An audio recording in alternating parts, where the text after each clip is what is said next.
अस्सलाम वालेकुम dear students, कैसे आप सब। उम्मीद करता हूं कि आप सब खैरियत से होंगे। Once again welcome to Shahid Saras education point. Again this class is for BG 6th semester my dear, and the subject is education and the title of the paper is guidance and counselling. Okay बेटा, कल हमने need and importance of guidance and types of guidance we have completed that. Now it is last topic from unit number first. जी हाँ बेटा, unit number first का last topic है and you can see it is basic principles of guidance services. Okay, तो क्या क्या principles है guidance के, अगर वहां पे क्वेश्चन आएगा प्रिंसिपल्स ऑफ द गाइडेंस, वो भी आप लिख सकते हो। अगर वहां पे आ गया basic principles of guidance services, तो इट इज इक्वली दोनों के लिए एक ही जवाब है। ठीक है बेटा, तो जुड़े रहे अपने शाहिद सर के साथ। अगर आप लोगों ने चैनल को सब्सक्राइब नहीं किया तो first of all subscribe my channel and then अगर आपको अच्छा लगता है then like it and share it. Okay, तो चलिए स्टार्ट करते हैं। तो यहां पे आप देख सकते हो, पहले मैं इंट्रोडक्शन दूंगा। इंट्रोडक्शन में आप देखेंगे जो प्रिंसिपल्स है ना बेटा, बेसिकली जो गाइडेंस सर्विसेज है, गाइडेंस सर्विसेज एक इंडिविजुअल को हेल्प करता है ताकि इसको इन्फॉर्म्ड डिसीजंस एंड डेवलप वो हॉलिस्टिकली हो। देखो बेटा, मेन एम क्या है गाइडेंस सर्विसेज का? Main M of guidance service का यही है कि हम इंडिविजुअल को हेल्प करें ताकि उसको इन्फॉर्म्ड डिसीजंस एंड हॉलिस्टिकली वो डेवलप हो जाए। समझ आ गया बेटा? नंबर नेक्स्ट इज, एंड ये जो सारे गाइडेंस के प्रिंसिपल्स है they are actually based on ethical and psychological principles to ensure well being. तो जितने भी प्रिंसिपल्स मैं यहां पे आपके साथ डिस्कस करूंगा तो मेक श्योर करना है कि these are based on ethical and psychological principles. Right my dear, तो ये एक इंट्रोडक्शन है। इंट्रोडक्शन के बाद हम डायरेक्टली ले चलते हैं आपको सबसे पहला पॉइंट जो है, सबसे पहला प्रिंसिपल जो है गाइडेंस सर्विसेज का, वो है कि हमें दिमाग में रखना है कि every individual is unique. Okay, there is a concept in psychology that is called individual difference and every individual is important. No two individuals are alike. अगर मेरे सामने 10 बच्चे बैठे हैं ना, 10 बच्चे अलग अलग उनका इंटरेस्ट है, अलग अलग उनकी पर्सनैलिटी है, तो एक ही गाइडेंस मैं इनको नहीं दे सकता हूं। तो there is a concept, there is an approach that is called as individual uniqueness. तो ये क्या कहता है? What is the principle first that you need to understand? Every individual has unique abilities. किसी भी बच्चे को आप ये नहीं कहोगे कि आप अच्छे नहीं हो, नहीं, हर जगह हर कोई बच्चा अपनी जगह पे यूनिक है। समझ आ गए बेटा? सो डोंट से कि किसी बच्चे को आप कहोगे कि you are nothing, you are this and you are that. हमेशा हम अपने बच्चों को कंपेयर करते हैं कि फलानी वाला बच्चा वो कितना अच्छा पढ़ता है, आप अच्छा नहीं पढ़ते हो। Don't do this. Individual uniqueness का मतलब है अपनी जगह हर एक इंडिविजुअल यूनिक है। ओके बेटा, अगर आपको कोई कहेगा कि आप में ये कमियां हैं, जिसको जो बोलना है वो बोल ले, लेकिन आपको एक कॉन्सेप्ट दिमाग में रखना है कि आई एम यूनिक। जी हां बेटा, I am unique because no two individuals are alike, my dear. So this principle is very much important. According to this principle is individual uniqueness. Every individual has his or her own, that is unique abilities, unique interests, unique needs and challenges. Okay, guidance is tailored right to support personal growth and decision making. तो अगर मेरे सामने बच्चे बैठे हैं ना, 10 बच्चे बैठे हैं, मुझे मेक श्योर करना है कि एक ही तरीके से मैं सभी बच्चों को गाइड नहीं कर सकता, because there is a concept. Principle क्या कहता है? It is an individual difference बेटा। मुझे इंडिविजुअल के इंटरेस्ट्स को, इंडिविजुअल के एबिलिटीज को और इंडिविजुअल के चैलेंजेस को दिमाग में रखना है। ठीक है, सो this is principle number first. Just a second. Okay beta, this is principle number first. Okay, now coming to next, that is principle number second. देखो, अगर आप मेरे सारे वीडियोस देखोगे, सारे लेक्चर्स देखोगे, रिपीटेडली मैं आपसे डिस्कस कर रहा हूं।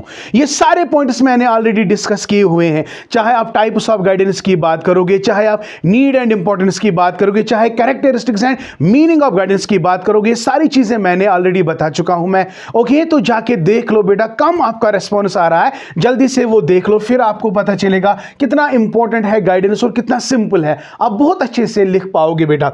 नंबर नेक्स्ट प्रिंसिपल, ये थर्ड प्रिंसिपल है। आई थिंक ये गलत हुआ ना। Yes, okay, no, yes, principle number second. What is principle number second? ये तो मैंने ऑलरेडी आपको कहा है। अगर हम एम्स एंड ऑब्जेक्टिव्स की बात करेंगे, कैरेक्टरिस्टिक्स की बात करेंगे, भाई गाइडेंस क्यों करते हैं? ताकि बच्चे में क्या आ जाए? Holistic development. से हॉलिस्टिक डेवलपमेंट क्या है? बच्चे में बहुत सारे डेवलपमेंट्स होते हैं। Physical development, cognitive development, intellectual development, social development, emotional development, moral development. एक बच्चे को एज ए होल हमें डेवलप करना है, तो ये भी एक प्रिंसिपल है। Addresses personal, educational, social and career needs, aims at the overall well being of individual. बात खत्म। तो what do you mean by holistic development, all round development? हमें हमारा एम क्या है? गाइडेंस का एम क्या होना चाहिए? गाइडेंस का एम होना चाहिए, it is based on the principle of holistic development. जी हाँ बेटा, ये कौन सा प्रिंसिपल है? हमारा गाइडेंस का एम यही होना चाहिए कि बच्चे के educational needs, social needs as career needs, so that overall well being of an individual develop हो। Is that fine? Okay. Now principle third, equality and respect. Exactly, अगर आप इंडिविजुअल डिफरेंसेस की बात करोगे, इंडिविजुअल इज ए यूनिक, तो unique होने के साथ साथ हमें इसकी इक्वालिटी का ख्याल रखना है, उसकी डिग्निटी का ख्याल रखना है, दैट इज रेस्पेक्ट। ओके, तो respect is the dignity, respect is the guidance.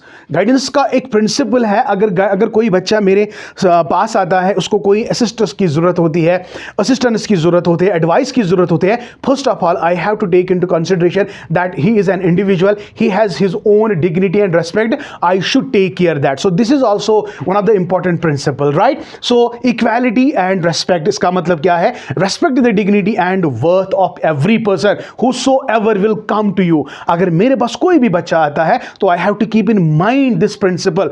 Before I guide the child, I have to keep in mind that every child is equal and every child has his worth, and I have to take care of his personality, respect. Okay? Now, encourages inclusivity and non-judgmental approach. जी हाँ बेटा, मेरे सामने जो बच्चा होगा ना, कोई बच्चा मेरे लिए खास है, आम नहीं है, हर कोई बच्चा मेरे लिए खास है। समझ आ गया? तो this is what is important here. Inclusive, inclusive का मतलब है तमाम बच्चों को, irrespective of the caste, creed, color and gender। तो this should be the approach. This should be the approach when you are actually talking about the principles of the guidance. Equality and respect is one more principle बेटा। I hope ये आपको समझ आ गया। चले principle number 4, voluntary participation. आप किसी को घसीट के नहीं लाओगे, आ जाओ भाई हम आपको गाइड करेंगे, नहीं। There must be informed consent. और वॉलंटरी क्या है बच्चा? इसका इंटरेस्ट है अपनी आपको काउंसलिंग कराने का, तो guidance should be sought willingly. If the bacha is willing, then if he is allowed, if he is very much ready for counseling, then you can counsel without coercion. Coercion means कोई force आपको इसको नहीं करना है कि घसीट के लाना है, भाई आ जाओ हम आपको आज गाइड करने वाले हैं। No. So there must be the principle of participation। क्या कहता है? According to this principle, guidance should be sought willingly. Yes, my dear, willingly, without coercion, that is without any force, my dear। Encourages self motivation and active participation। जब तक बंदा खुद motivate नहीं होगा ना, तब तक आप उसको गाइड नहीं कर सकते हो। वो खुद आपके पास आना चाहिए, सर मुझे आपकी ज़रूरत है, मुझे आप कोई रास्ता दिखाओ, मुझे आपकी हेल्प की ज़रूरत है। ऐसा नहीं कि आ जाओ भाई आपको हेल्प की ज़रूरत है, आ जाओ हम आपको गाइड करेंगे। No, there must be a concept that's called voluntary participation. I hope बेटा आपको समझ आ गया। चले बेटा प्रिंसिपल 5 की बात करेंगे, कॉन्फिडेंशियलिटी। एग्जैक्टली, ये तो ऑलरेडी मैं कह चुका हूं। अगर कोई बंदा मेरे पास आता है, कोई ऐसी बीमारी है उसको, जो मैं, बीमारी का मतलब क्या है? प्रॉब्लम, कोई ऐसी प्रॉब्लम है। अब उसकी प्रॉब्लम मैंने सुनी, मेरे दिमाग में उसकी प्रॉब्लम है, अब मुझे इसको ना, इसके डेटा को कॉन्फिडेंशियल रखना है। ऐसा ना कि मैं कोई और दोस्त मेरे पास आए, भाई आज मेरे पास एक क्लाइंट आया था, हाँ उसको ये प्रॉब्लम है, तो this must be confidential. So principle of confidential का मतलब है ये इंडिविजुअल की प्राइवेसी को प्रोटेक्ट करता है। Protects the privacy of individuals, right? Protects the privacy of individuals, builds trust in the guidance process. देखो बेटा, जब तक ट्रस्ट नहीं होगा ना बिटवीन गाइडेंस एंड द जिसको हम गाइड कर रहे हैं, हाँ, जब तक ये ट्रस्ट डेवलप नहीं होगा ना, तब तक आप एक अच्छा गाइड नहीं बन सकते हो बेटा। नो, ना ही एक उस्ताद आप अच्छा बन सकते हो जब तक आपके अंदर वो ट्रस्ट डेवलप ना हो। आई होप बेटा ये वाला पॉइंट भी क्लियर हो गया कि principle of confidentiality. Okay my dear, होते हैं ना किसी बच्चे में कोई ऐसा ऐप होता है जो वो पब्लिकली नहीं कह पाता है, वो प्राइवेटली किसी से बात करता है ना, तो मुझे उन सभी चीज़ों को कॉन्फिडेंशियल रखना है, मुझे हर किसी के साथ वो शेयर नहीं करना है, ठीक है? तो principle of dynamic and flexibility, yes, always you can see flexibility, it must be flexible and it must be dynamic, it should not be rigid। किसको थोपा जाना है, adaptable to changing needs and situations, responsive to evolving personal and society factors. देखो आए दिन हमारी society में changes आते रहते हैं। जो आज से 10 साल पहले की गाइडेंस है ना, आज वो बिल्कुल डिफरेंट है, क्योंकि आज आप देखते हो टेक्नोलॉजी का ज़माना है, तो accordingly you have to guide your individual, right my dear, because today's needs are very much different from the needs that जो हमारे ज़माने के नीड्स थे, आज वो बिल्कुल ही डिफरेंट है बेटा। तो दैट इज़ वाई जो गाइडेंस है ना वो रिजिड नहीं होना चाहिए। जो पुराने ज़माने में था, वैदिक पीरियड में, वही वाली गाइडेंस मैं आपको कर रहा हूँ, नो नहीं चलेगा भाई।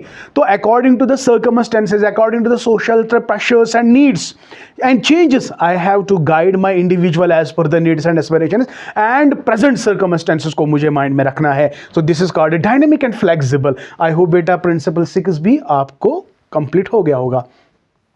चले बेटा प्रिंसिपल 7, प्रिवेंटिव एंड डेवलपमेंटल। जी हाँ बेटा, helps prevent issues before they arise.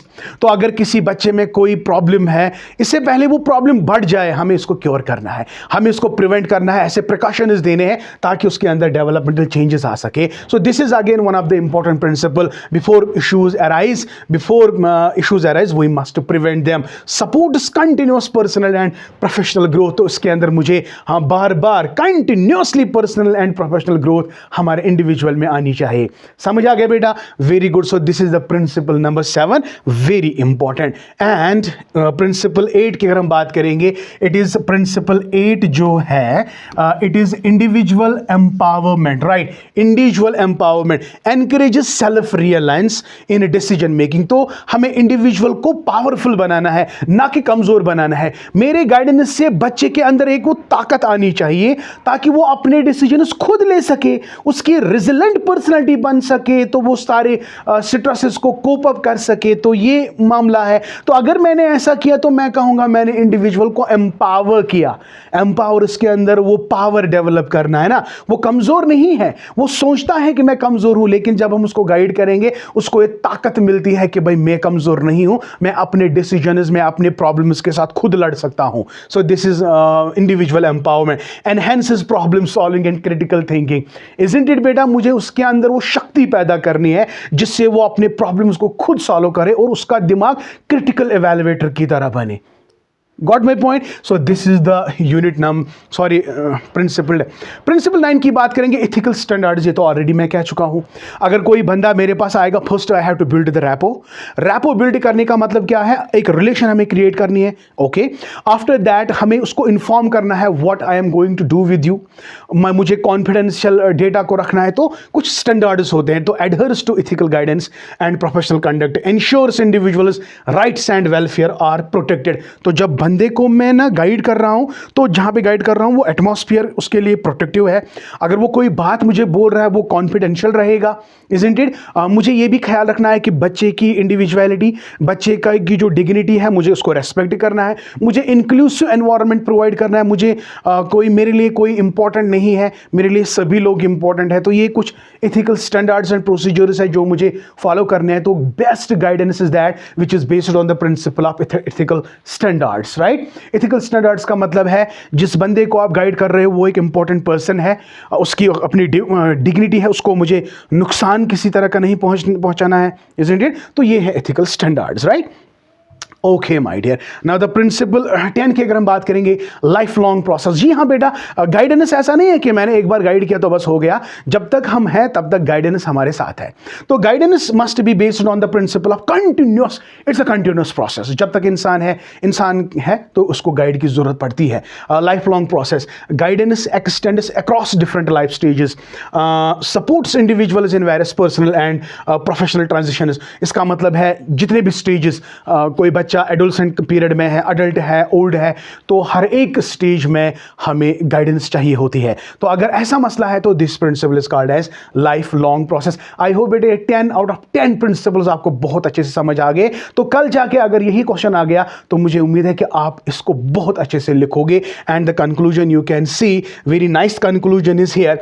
Effective guidance services foster growth independence and wellbeing. जी हाँ बेटा, आपके अंदर डेवलपमेंट आ जाती है, ग्रोथ आ जाता है, आपके अंदर इंडिपेंडेंसी, यानी आप डिपेंडेंट नहीं रहते हो। Dependency to autonomy, exactly independence का मतलब है ऑटोनॉमी, आप खुद अपनी प्रॉब्लम सॉल्व कर सकते हो, है ना बेटा। एंड वेल बीइंग, आपके अंदर वो वेल बीइंग का कॉन्सेप्ट आता है, ठीक है। आपका दिमाग भी, आपका शरीर भी, आपकी आत्मा भी, सब कुछ ठीक होता है।